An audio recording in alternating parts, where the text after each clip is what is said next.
de Jésus-Christ. Jusqu'à arriver au bord de la route, il va me laisser. Mais il ne faut pas arrêter une voiture.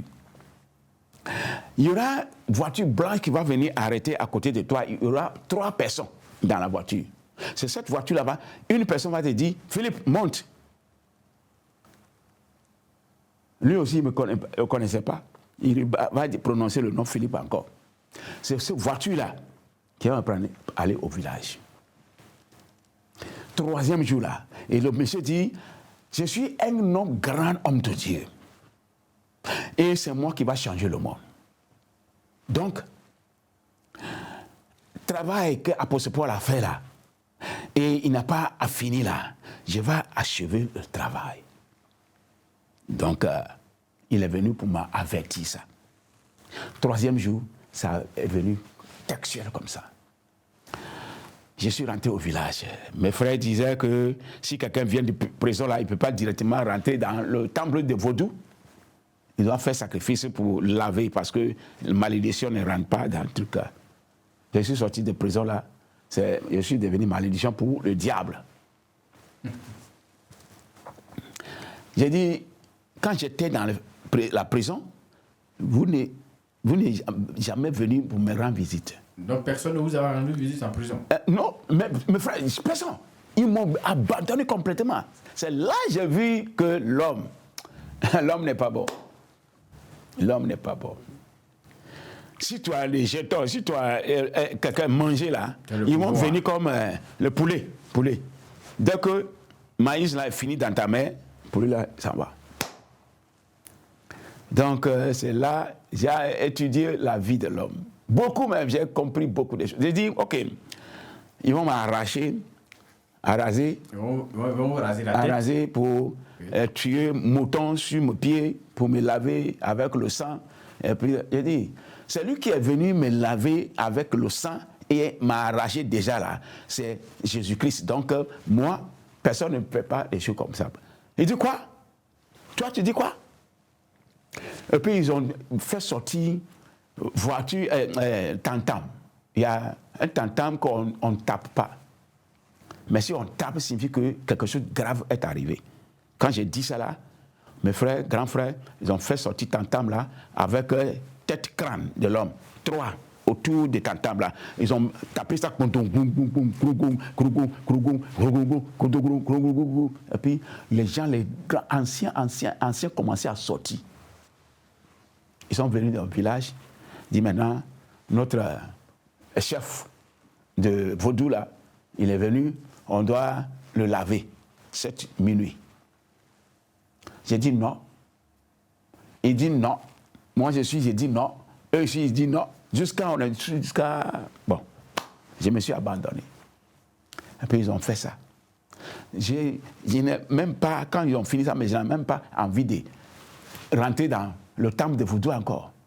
Un jour, près d'1 mois, 2 mois comme ça, il y avait un camp de prière, à peu près 2 km de notre village. 5 personnes, ils ont rêvé qu'ils sont venus m'évangéliser et je suis converti. Ils ont donné le songe là, les pasteurs. Le pasteur a appelé les 5 personnes, dit que, bon, maintenant là, vous là, tel jour, allez évangéliser ce monsieur, il va repentir. Je suis sûr. Donc, les 5 personnes sont venues à mon village, 3 jours, ils ne m'ont pas trouvé. 4e jour, j'étais sorti et j'ai rentré au village et puis on s'est croisés sur la route.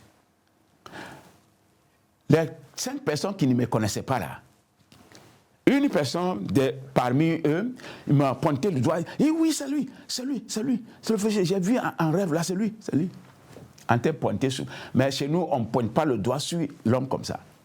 Donc j'ai dit, pourquoi vous me pointez le doigt? Je dis, oh, ce n'est pas toi, grand féticheur dans la nation ici? J'ai dit oui. J'ai commencé à chanter, commencé à danser. J'ai dit, mais il y a quoi? On est venu pour t'évangéliser. Tu es un homme de Dieu. Tu n'es pas féticheur. Donc, c'est à cause de ça on est venu. Aujourd'hui, c'est 4e jour. Donc, de faire quoi? On dit, il faut fléchir genoux sur la route. Les 5 personnes en train de prier pour moi, ceux qui sont loin d'ici à Djamé, là, ils ont entendu le bruit comme c'est 5000 personnes en train de crier. Et ils ont commencé à courir pour venir voir ce qui se passe. Ils sont venus, ils ont vu le grand féticheur à genoux devant les petits 5 enfants en train de prier sur moi. Ça, quand ils ont vu ça net, tout le monde en train de fuir, en train d'aller annoncer dans le village, partout. Et puis, population qui est sortie sous moi, sur la route. Non. Et puis, une personne parmi eux m'a donné sa Bible. J'ai attrapé la Bible comme ça là, et je suis tombé devant eux, et puis ils m'ont laissé. Eux, ils sont partis. Je suis resté jusqu'à quand je me suis réveillé là. J'ai commencé, la foule était toujours là en train de regarder ce qui se passe, ce qui va se passer. Quand je me suis levé avec la Bible, j'ai commencé à prêcher en même temps la foule gauche à droite sur la route qui me regardait. J'ai commencé à prêcher, à annoncer l'évangile en même temps. Donc c'est comme ça ma repentance. Donc votre conversion est un miracle. C'est un miracle. Ça, c'est miracle. Alors que le monsieur qui est venu me rendre visite dans la prison là, il a enlevé les criminalités, il a enlevé quelque chose à moi, il a enlevé beaucoup de choses à moi. Il a enlevé les choses à moi. Donc mon cœur est devenu faible. Tout ce qu'il me dit concernant Christ Jésus là, j'accepte. Donc on m'a invité un jour, bref, je vais résumer, on m'a invité un jour dans les camps pour prier. J'ai jeûné, on m'a fait jeûner, prier. Bon, on m'a enseigné certaines choses. Personne ne m'a pas poussé tomber, personne ne m'a pas touché, parce que le pasteur lui-même, il avait peur de moi. Ils ont nettoyé en bas un arbre, et puis c'est là-bas, je suis resté. Un jour, ils m'ont donné des jeûner. Sixième jour des jeûnes, la nuit, mon ventre commençait à me faire mal. Le couteau, les têtes de serpents, les bouteilles de caméléons vivants, j'ai avalé, commençaient à bouleverser dans mon ventre, comme une femme enceinte, prête à accoucher. Et puis, les choses commençaient à sortir de moi. Le couteau, long comme ça. Un couteau est sorti de moi comme ça. Le pasteur a gardé ça, qu'il va prendre ça comme un témoignage jusqu'à le jour où il va mourir. Donc, mes bien-aimés, Dieu, c'est Dieu lui-même qui m'a appelé, ce n'est pas l'homme. Ok, enfin, je vous ai dit que maintenant, ma repentance, c'est très important. Repentance, c'est extraordinaire. Et moi-même, je ne croyais pas. Moi qui ai été jeté dans la prison, oui, à vie. J'étais dans la prison à vie. Je ne savais pas et je ne connaissais pas qui peut me délivrer, qui peut m'enlever de la prison, qui peut me sauver de la prison, qui peut me venir au secours. Je suis resté parce que tout le monde connaissait que ce monsieur était terrible. Le gouvernement, la nation, les populations, mes frères, mes sœurs, tout le monde ne voulait pas, même pas que je sorte de la prison. Et personne ne vient pas me rendre visite à la prison. Un jour, le Sauveur, le Seigneur est tellement merveilleux. On peut t'abandonner, Le Seigneur est tellement merveilleux. Je vous ai dit que je suis dans 91e année, 91 ans. J'ai 91 ans maintenant. Jamais allé à l'hôpital, jamais tombé malade. Et je devais mourir dans la prison. Et effectivement, un jour, je mourrais. Mon âme est partie très loin. Et puis, j'ai entendu la voix de le garde. Il dit, Philippe Meseseko.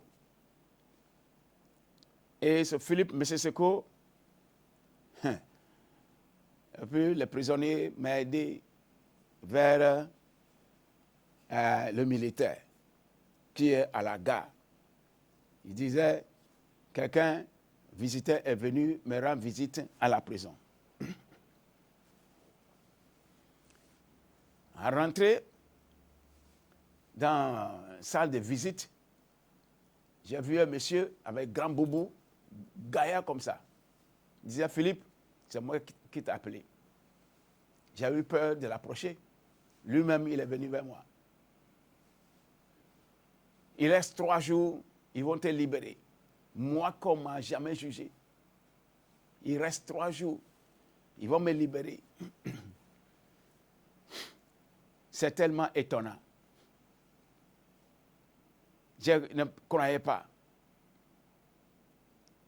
Et j'ai dit, tu es qui? Il dit de ne pas poser une question, d'écouter ce qu'il va me dire.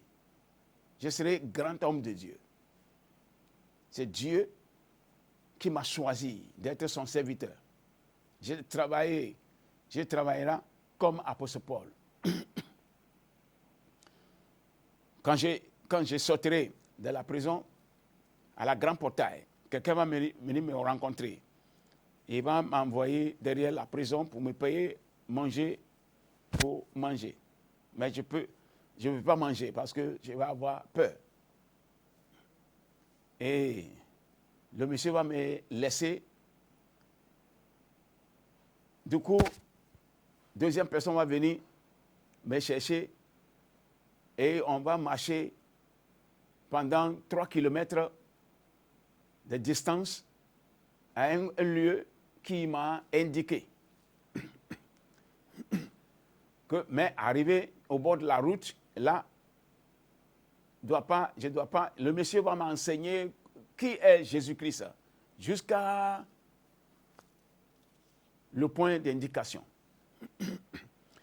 Et de ne pas arrêter une voiture, mais le monsieur qui m'a conduit jusqu'à là va me laisser.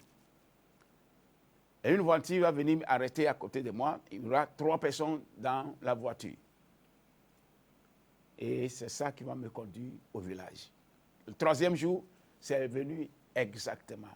C'est toutes ces paroles que le monsieur m'a adressées, c'est accompli. 3 jours. Moi, qui avais été jeté dans la prison, sans jugement, sans rien, condamnation. J'ai vu la puissance de Dieu. Et j'ai commencé à sentir qu'il y a quelque chose qui se passe à quelque part. Maintenant, ça n'a pas duré. Bon, je suis en train de résumer les choses comme ça. Mes frères, arrivés net, même jour, même nuit, mes frères, ils ont attrapé gros moutons.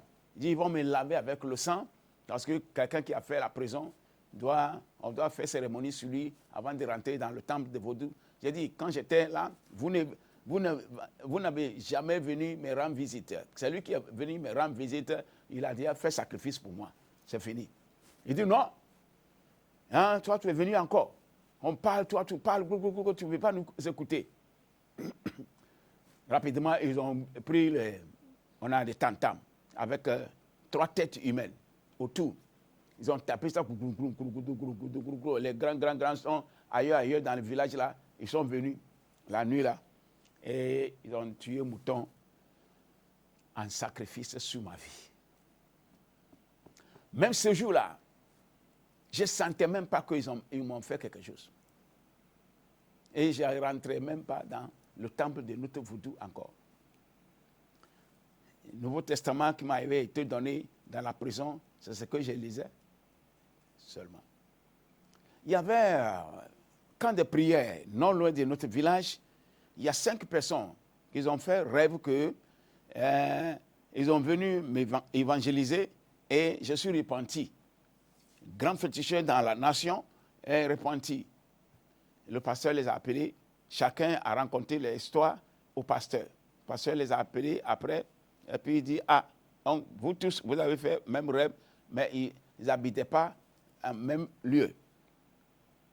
Ça, c'est Dieu qui veut faire quelque chose dans la vie de ce monsieur. Donc, maintenant, allez l'évangéliser. Les 5 personnes sont venues dans mon village 3 fois, ils ne m'ont pas vu. J'étais sorti. Et 4e jour, 4e fois, ils sont venus encore. Ils ne m'ont pas vu, mais j'étais sorti et en train de rentrer au village. Et puis, on s'est croisés sur la route, dans la brousse, à quelque part. Et puis, ceux qui ne m'ont jamais vu, il y a une personne parmi eux, ils ont dit, ah, j'ai vu qu'ils sont en train de pointer le doigt sur moi.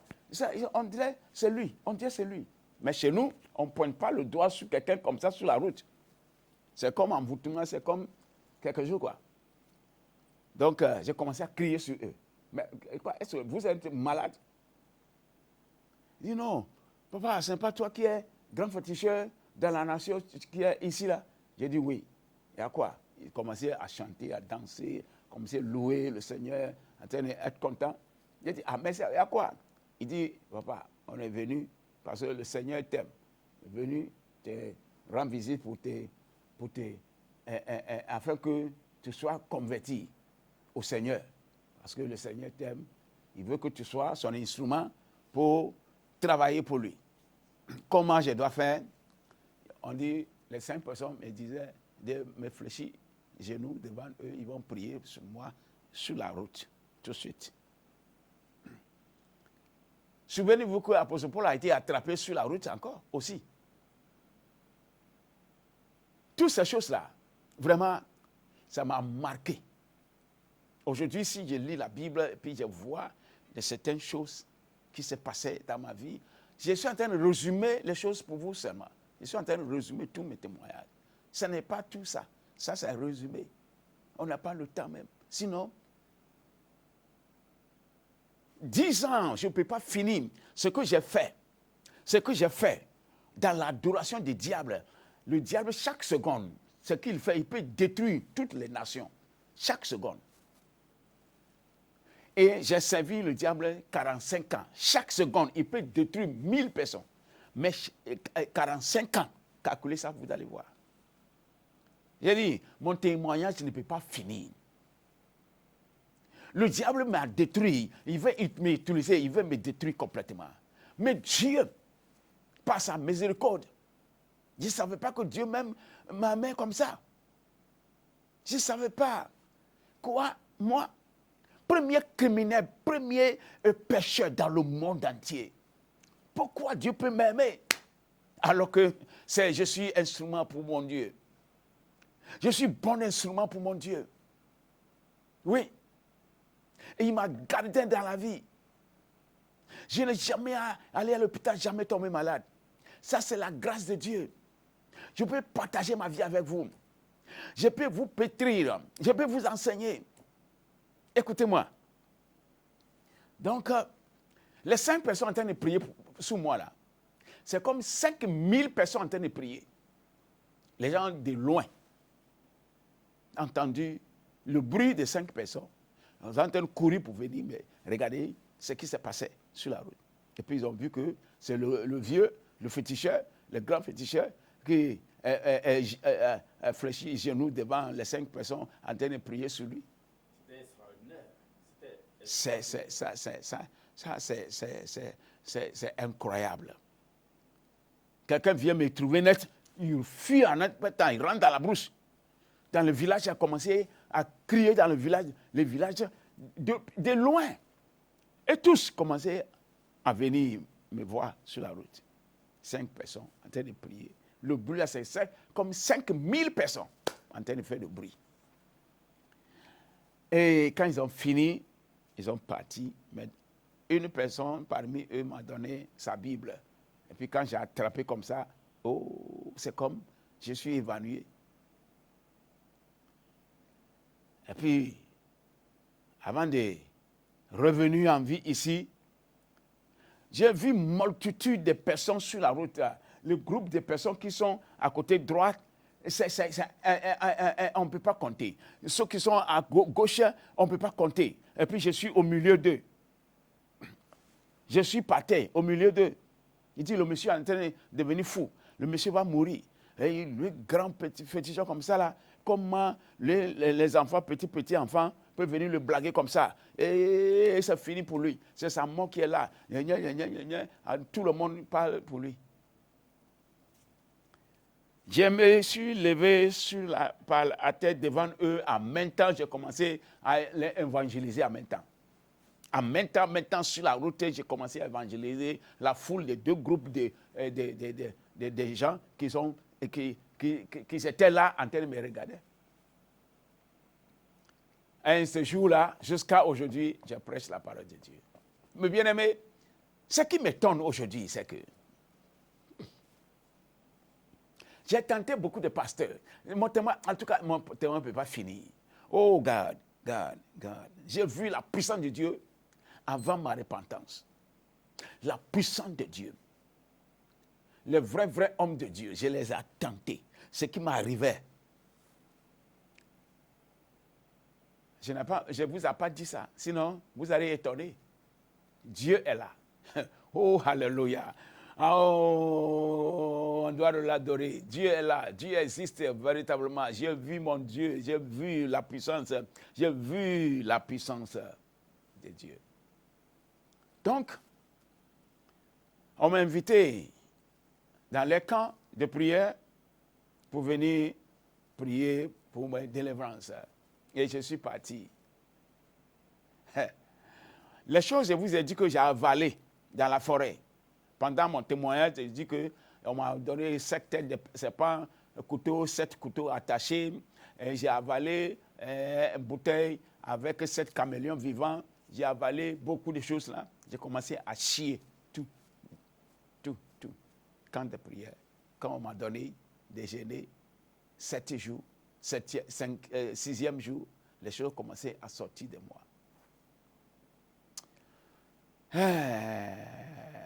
Un couteau qui est long comme ça, pasteur là a gardé que ça sera témoignage pour lui jusqu'à le jour où il va mourir.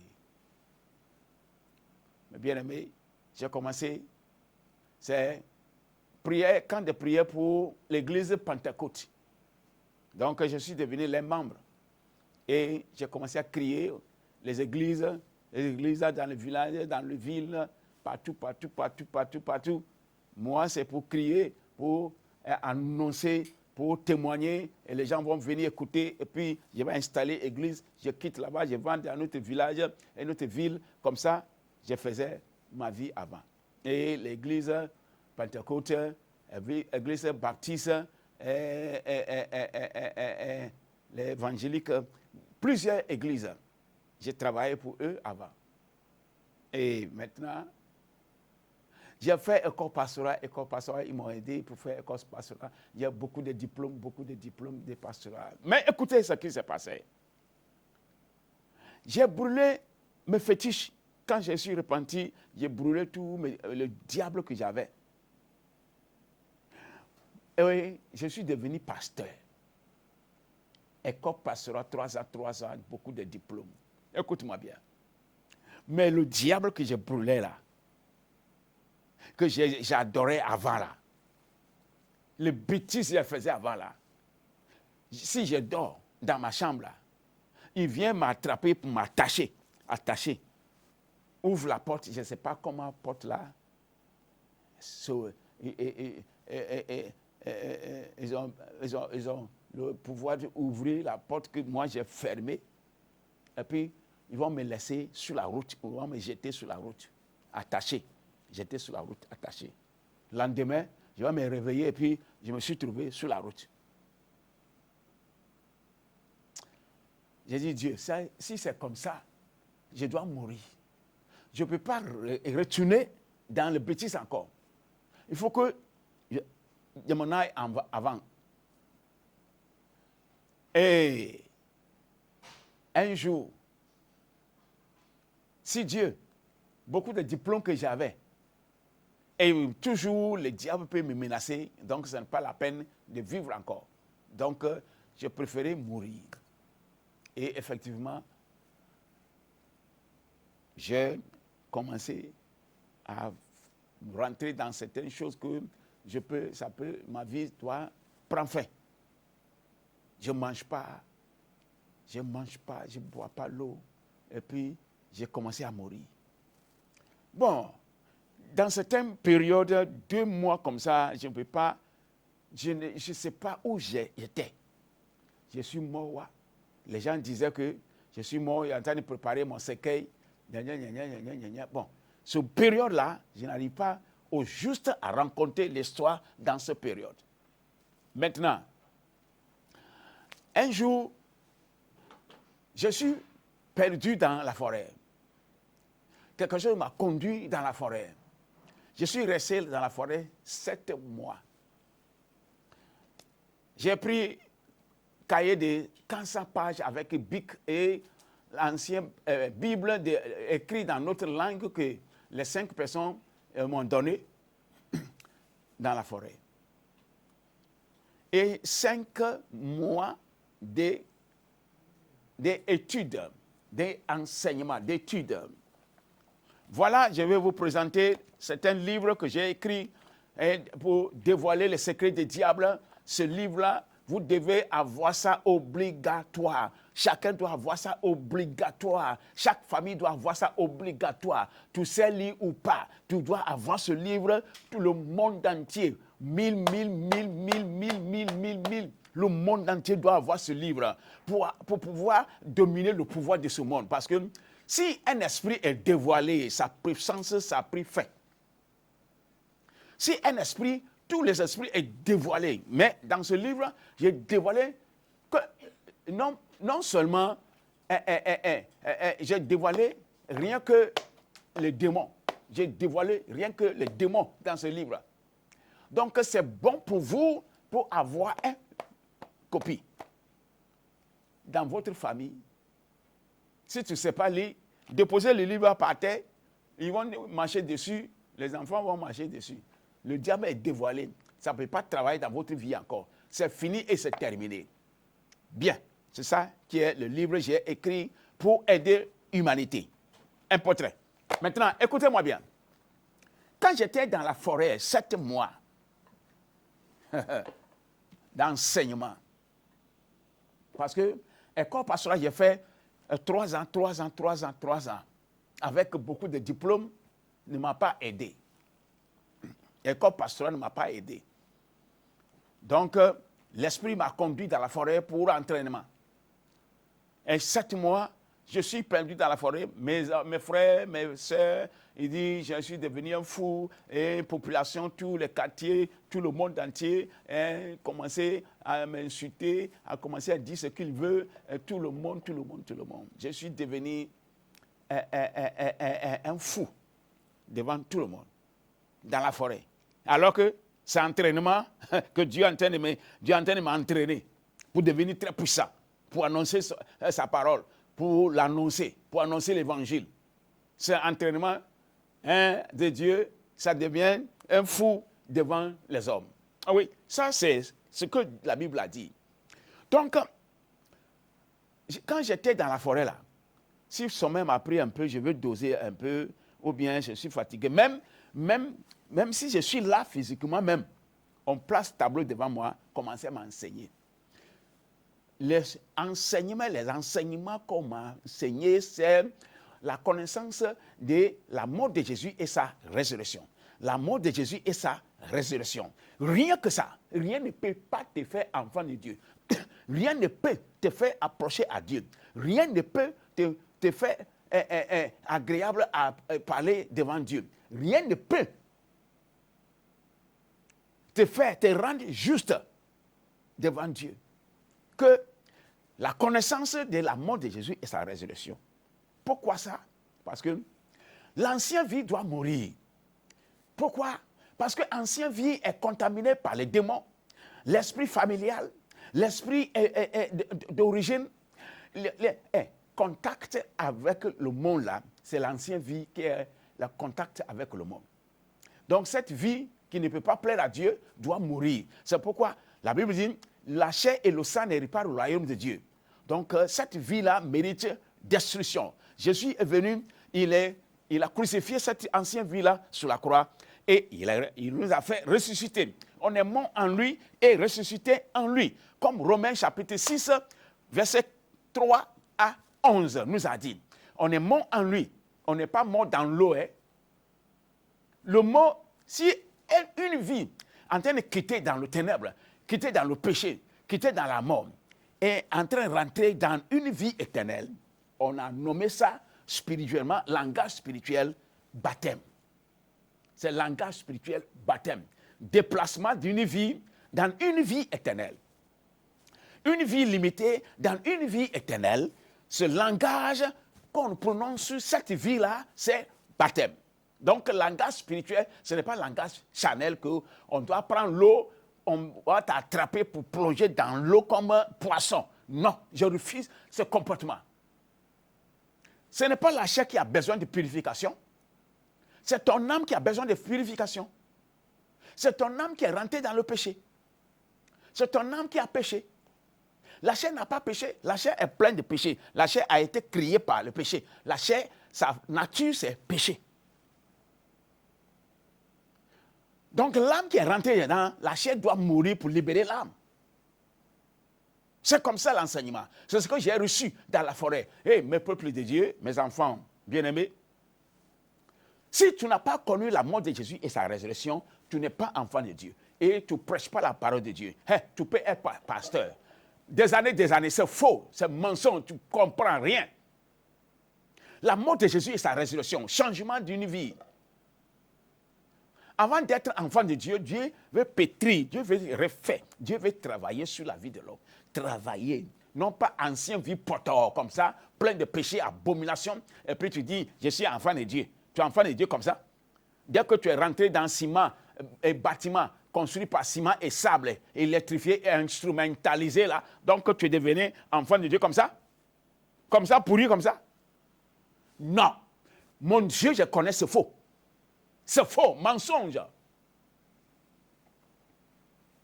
Donc, dans la forêt, c'est là que j'ai appris comment Jésus est mort en détail. J'ai dit, la mort de Jésus et sa résurrection, là, ce n'est pas par bouche. Hein. 50 ans, on ne peut pas finir d'expliquer ça. 50 ans. La mort de Jésus et sa résurrection. C'est ça qu'on appelle dans nos langues amlémania. Amlémania. C'est très puissant. Aucun esprit ne peut t'atteindre si tu rentres dans cette connaissance. Lis 1 Corinthiens chapitre 15, verset 12 à 21. Vous allez voir que si Jésus n'est pas ressuscité, notre prédication et notre foi est donc vaine. Et nous sommes toujours dans notre péché. Si Christ n'est pas ressuscité, si il n'est pas ressuscité. 1 Corinthiens chapitre 15, verset 12 à 21. Lis ça. C'est ce que j'ai appris dans la forêt. C'est ça qui m'a donné la puissance. C'est ça qui m'a donné la foi. Et lis Ephésiens chapitre 1, verset 15 à 23. Ça va fortifier, ça va te faire rentrer dans la connaissance de la mort de Jésus et sa résurrection. Écoutez bien, Ephésiens chapitre 2, verset 8 ou bien verset 4 à 10, c'est une puissance qui est là. Donc, dans la forêt, j'ai appris ces choses-là. J'ai appris ces choses-là dans la forêt. 7 mois, 7e mois, dernière heure, dernier jour, dernière heure, dernière seconde, la Bible, la voix est tendue. J'ai entendu la voix dans le ciel. Dit, mon serviteur, prenez ton épée et sors, allez et prononcez mon nom dans le monde entier. C'est la Bible que Dieu m'a donnée, qui est descendue. Je n'ai pas payé cette Bible. C'est descendu du ciel. Mais bien aimés, je suis là pour vous et je vous attends. Si vous avez des problèmes, écoute-moi bien. Je suis bien placé pour te délivrer, pour te sauver, pour te guérir. Je suis bien placé pour t'instruire, pour te exhorter, pour te ramener des ténèbres à la vie. Je suis capable de faire ça. Parce que moi, j'ai la vie. J'ai reçu la vie par la connaissance de ce que j'ai appris. Je peux te faire comme ça aussi. Donc, mon numéro est là. je suis libre. Vous pouvez m'inviter Amérique, France, Canada, Russie, partout dans le monde entier. Je suis votre serviteur. Je ne suis pas votre chef. Je suis esclave pour mon Dieu. Dieu a mis la main sur moi pour être esclave pour l'humanité. Tu peux m'appeler à tout moment. Bien. Si tu as un problème, je suis là pour toi. Dans n'importe quel, dans ta maison, dans ta société, partout. Prenez mon numéro et puis vous allez m'appeler. On est ensemble. Parce que Dieu m'a sauvé dans le monde pour vivre avec vous. Je ne mourrai pas. Je ne sens pas que je peux mourir. Je ne sens pas. God. Je ne sens pas que je peux mourir. Parce que mon Dieu m'a testé. Je n'ai pas encore commencé la mission qu'il m'a confiée. Donc, je suis là avec vous. Mon numéro, c'est plus 225 07 11 66 55 16. Je répète, plus 225 07 11 66 55 16. Deuxième numéro, plus 225 05 54 28 72 15. Je répète, plus 225 05 54 28 72 15. Que le Seigneur soit avec vous, que la puissance de Dieu vous protège. La paix, la paix, la paix. Rien que la paix, je suis pour vous tous, au nom de Jésus. Amen. Au revoir.